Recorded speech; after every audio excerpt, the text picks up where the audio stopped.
Eamon Khan here for Seconds Out with the one and only Caroline Dubois. Caroline, great to see you. You put out on Twitter, you said that something big is cooking up. Watch this space, stay tuned, I think your words were. Can you say what it is? Yeah, I'll be announced on the show.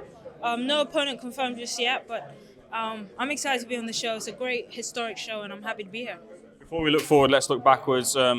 I guess frustration with the technical draw in your last fight against Jessica Kamaro. You walk away with a belt, sure, but that's not the way that you want to walk away with a belt. Yeah, I wanted another KO on my record, you know. I wanted a nice little KO streak. We can start that back up again, but unfortunately we missed out on that. She saw an opportunity, her team saw an opportunity, and they took it to get out, you know.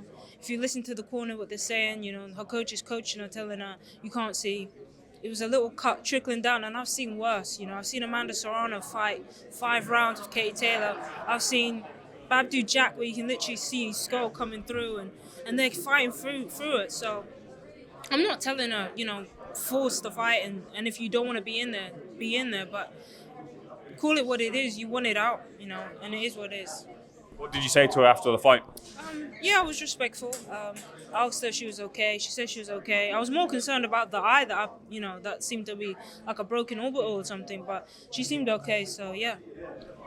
You're now fully fledged WBC champion. Again, not the way that you want to be fully fledged WBC champion, but do you feel that extra bit of confidence now that you can call yourself a champion? I feel like my foot is in the door. I think a lot of girls would try and cut me out because I'm not world champion, and it's like, why fight Caroline? It's a high risk and a low reward. But now I've got a belt. It's like there's something in it for them, an opportunity, a golden apple for them to try and grab, and it's going to entice a lot of people, or maybe not. Maybe they still won't want it.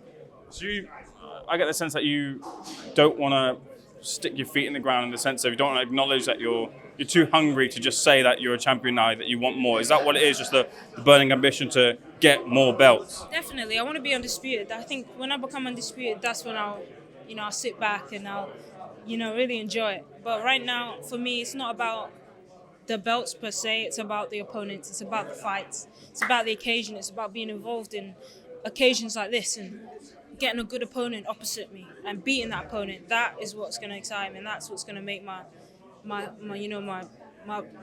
the excitement come in. That's what really brings it up for me. Not the belt, it's the fight, it's the opponent. One occasion that seems to have slipped you by just because of, I guess, timing is the Katy Taylor fight. It seems like you won't get that fight in your career. Is that a disappointment for you? Are you happy just to keep moving forward? No, I'm very happy to keep moving forward. We're opposite sides of our career. You know, she's coming out, I'm coming in, and it's not even a disrespectful thing. Like, a lot of questions I think she'll be having is, why fight Caroline? You know, you're 140 now, you've got all the belts at 140. Why fight Caroline? Why come down in weight? And even if Caroline comes out, why even bother? Like, I don't know how many fights she's intended on having left.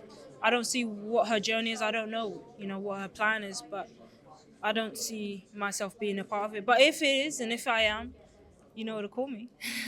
Huge fight that a lot of fight fans want is you and Beatrice Ferrer, with fireworks from the start. Do you feel like we get that fight in 2025? Definitely. It's happening.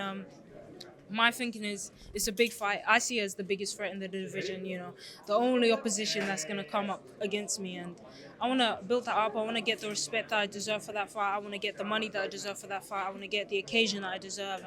And it happens by taking your time. I remember when Amanda Serrano and Katy Taylor were first scheduled to fight. Amanda and her team, they pulled out, and everyone was saying, oh, you're cowards, you're this, you're that, and that. And then they rescheduled, and guess what? They got £1 million for that fight, the first £1 million payday in a women's fight. And that was just a case of timing, and seeing that this fight is big, seeing that this fight has potential to be big. And they were able to get that, and I want that for me and Beatrice. I want that. If she doesn't care about that, I care about that. And it's a huge fight. It's going to be a barnstormer. It's going to be exciting. It's going to be electric. Both of us hit hard. Both of us got good skill. It's not going to be a slack. It's not going to be a snooze fest. It's going to be exciting. So I want to get the credit for that. Jonas was surprised, a huge payday, a huge occasion for both women. Who'd you back to have the hand raised at the final bell?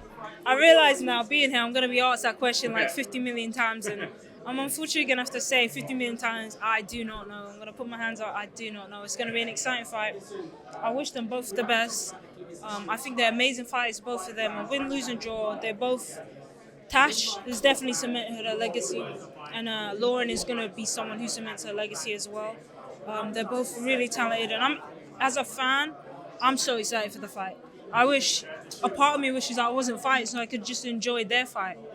But, I'm so happy to be on the card and happy to be on their undercard.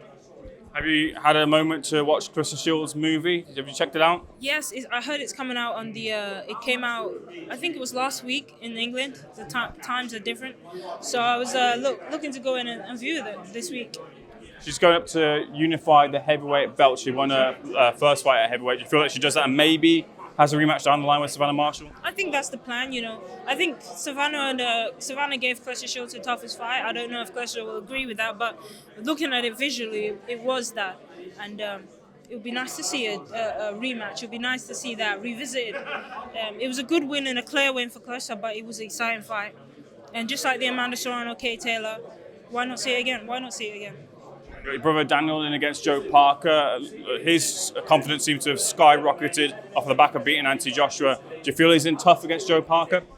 Do I think what? Is he in tough against Joe Parker? Joseph Parker's a great fighter. He's tough. He's game. And this is his opportunity to be a 2-time world champion. So he's coming to give everything. I just think Daniel's going to be too strong. I look at the Joe Joyce fight, and it looked like he got ran over. And I think Daniel's going to do the exact same thing. Have you noticed a bit of confidence gain from himself as well, too, taking the mic, storming the mic after Usyk's victory over Fury, and just seizing his moment? Yeah, he's definitely gotten confident, and you see it. You don't need me to tell it. You can see the confidence. You can see the self-belief is coming through. Those last few victories has really shown him that he's good enough, and if you're good enough, you're good enough. And it's like this revelation that I belong here. I belong at this level. And not just belong here, I have the ability to rule and dominate at this level, especially since Usyk probably is going to be retiring soon and new faces are going to be coming through, so I don't see why Daniel can't be one of them. Last thing I want to mention is for Christmas I got The Alchemist as recommended by yourself. Haven't had a chance to read it just yet, but I have got it. Sorry, I won't keep disappointing you, but I have got it now. I will read it. But could you, now that I've got it in my possession, could you recommend another book that you read recently? And not Andrew Wood, because that's what you said last time. Oh, did I? Oh. To be honest, I haven't found any good ones recently. Not that I haven't found any good ones, but The Alchemist had such an effect on me, and the Andre Wood book had such an effect. I haven't found anything that can replicate that, so get through The Alchemist and I'll come back to you. Caroline, thank you so much. Appreciate it.